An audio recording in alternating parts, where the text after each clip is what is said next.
So, life is to be lived as an infinite game. I want to share with you another way of looking at life, and church life in particular, that when I first began to read about it, had a similar shifting effect on my thinking to bounded set, centered set, or fenced well when it comes to the church. It involves learning to distinguish between approaching activities you are part of as either a finite game or as part of an infinite game. Dr. James Carse, a religious scholar, and he was a Christian, or he was certainly familiar with Christianity, first began to see this in the 1980s when he was part of discussions with other academics about game theory. He noticed these academics were working within the presumption that only the rules of finite games applied. He could think of numerous situations where those rules did not apply. No one in that context was talking about games or activities happening just for the enjoyment of playing, just for the value of the game itself. Here's a summary quote from Dr. Carse that I found on Wikipedia. There are at least two kinds of games: finite and infinite. A finite game is played for the purpose of winning. An infinite game for the purpose of continuing the play. Finite games are those instrumental activities, from sports to politics to wars, in which the participants obey rules, recognize boundaries, and announce winners and losers. The infinite game, and there is only one according to Dr. Carse, includes any authentic interaction, from touching to culture, that changes rules, plays with boundaries, so in other words they're flexible, and exists solely for the purpose of continuing the game. A finite player seeks power. The infinite one displays self-sufficient strength. Finite games have a theatrical element to them. They necessitate an audience. Infinite ones are dramatic, involving participants. All sports and most table games are finite games. They are that because they fit these defining statements. There's a known set of players. There's a known set of fixed rules. Set fixed rules. There's an agreed to objective. I was recently watching some people playing Pokemon version of Monopoly. Well, Monopoly is a great example of this, maybe a horrible example of this. The agreed objective is that someone has to end up with as much property as possible and all the money. And the fourth one is that they reach a moment where winners and losers are declared or are obvious. The infinite game's defining statements are: there are known players and unknown players, because anyone can enter the game or the activity at any time, and others can leave it at any time. The rules are flexible. They can change because circumstances change.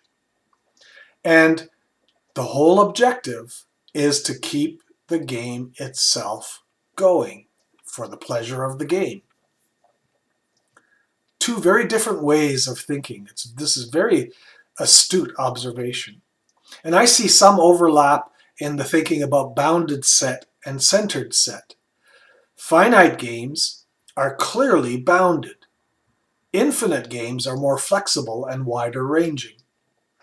Myself, I find it helpful to also use the language of short and long perspective in activities. The short view and the long view. Marriage, and I tend to think this is true of all relationships, is part of infinite or long gaming.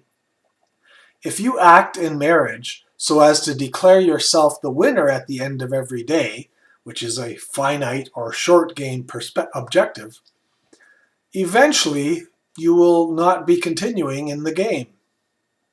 Oh, you might be a winner in your own mind, but you will no longer be married or in healthy relationship.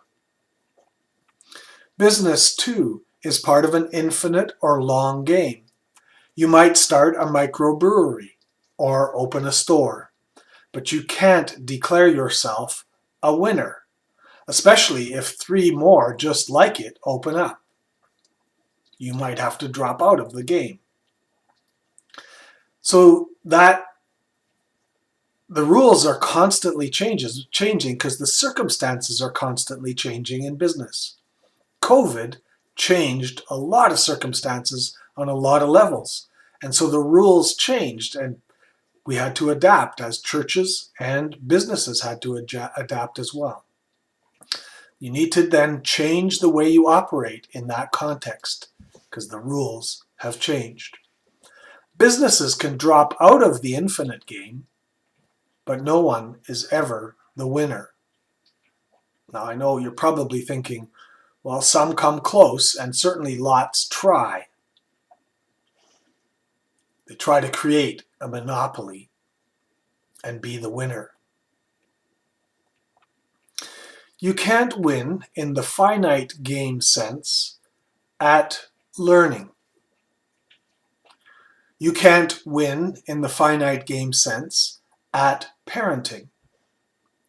You can't win in the finite game sense at pastoring. These are all part of the infinite game.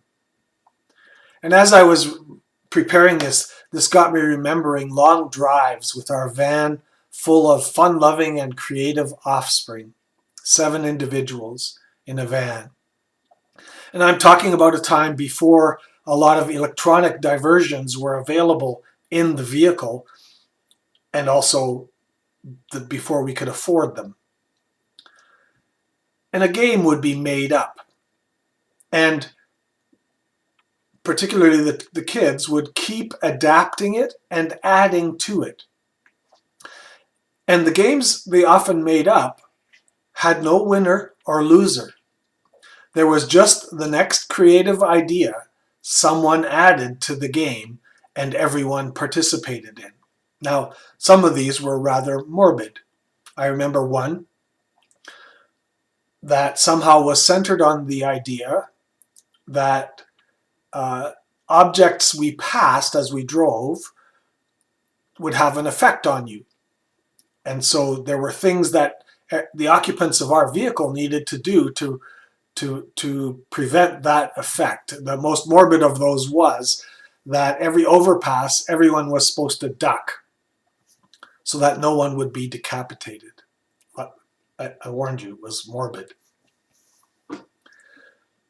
One of those activities was where we would all create a story on the fly. Someone would start with a phrase like, "Once there was a rabbit." And then the next person would say, "And his name was Harry."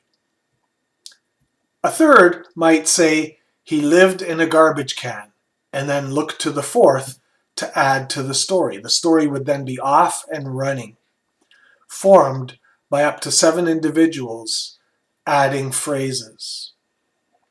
These kinds of activities, these infinite game activities, would keep the younger occupants of the car not thinking about whether we were there yet, and not thinking about their bladders or imagining things about their bladders for hours on end. They were playing from an infinite perspective, just for the fun of the game itself.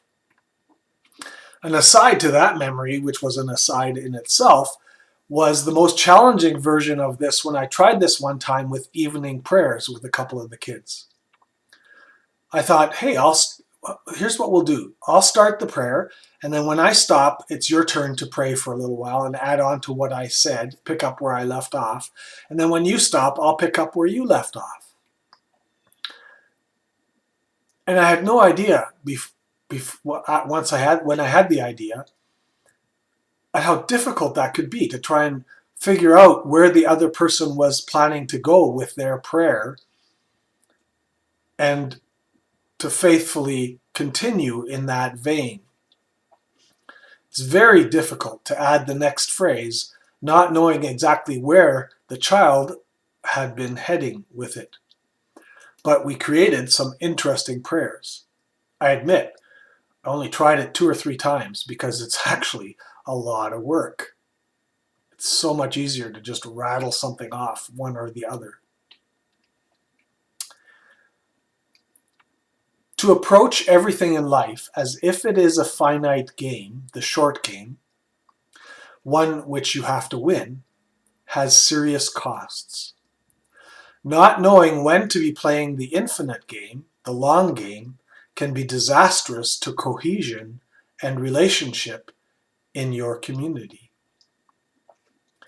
And I believe this has serious implications for church and church life.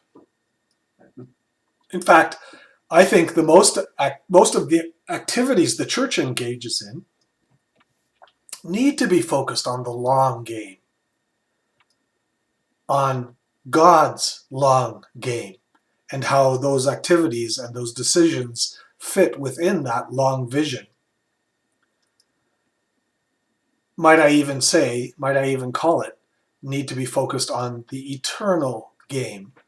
Is there any other more appropriately infinite game? So this has implications for where we are heading as a denomination, for what's been happening at Synod. We have a group that is supporting a direction of decision making that, yes, has a majority in terms of votes at this point, but I want to ask them to reflect. Are you focused on the finite game? Because all your writings seem to speak as if when we accomplish being winners at this finite game of abolishing some of the same-sex stuff and same-sex people being attracted and active leaders being leaders in the church, when we accomplish that, then we will be winners in that game. But what has happened to the infinite game as you accomplish that? So, life is to be lived as an infinite game. In the written version of this, I've added a link to an article or two, and also to a conversation, a YouTube conversation, where Simon Sinek, who seems to be the one who's trying to bring this thinking into the public eye the most, has a conversation about Dr. Karst's ideas. And so that you might find that interesting as well. He also, Dr. Karst wrote a book about this. I don't have it, but Finite and Infinite Games is a book that you can pick up and learn more about this as well.